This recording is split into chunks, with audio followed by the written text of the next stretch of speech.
ምንድነው? ቆይ ግን አንተ መቼ ነው እንደባል የምትከላከልልኝ? ወይ ጉዴ! አሁን ደግሞ ምን ሆንሽ? ሁሉም ሰው ሲሰድበኝ ሲያዋርደኝ ሲዘልፈኝ አንተ እዚህ ምን ትሰራለህ? እሺ አሁን ደግሞ ከማን ጋር ነው ተጣልተሽ የመጣሽው? እንጃለህ። ወይ ጉድ! መቼስ የኔ ጣጣ አያልቅም አይደል? ተረት ተረቱንማ እንደ ሴት ማለት ትችልበታለህ።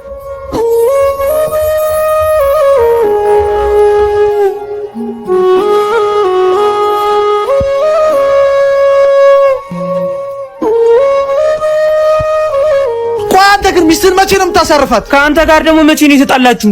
ሰፈር ለ8 ዓመት ስኖር አንድ ቀን ከጎረቤት ጋር ተጣልቼ አላውቅም። ቆይ ለሷ ስል ሰፈር ልቀይር? ያው ናርዲን ታውቃት የለ አፏ ነው እንጂ ውስጧ እኮ ባዶ ነው። ካፏ የሚወጣው ቃል እንደ ዱላ ከሰበረኝ በኋላ ውስጧ ባዶ ምን ይሰራልኛል?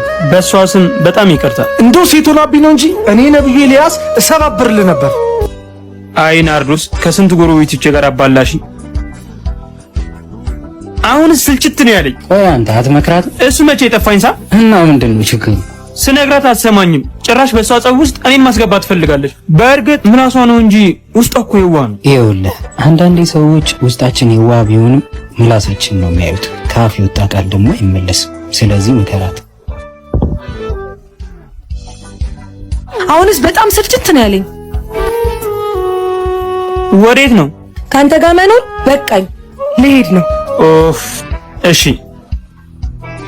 አየህ አይደል መከላከል ባችል እንኳን ለምን አትለኝ?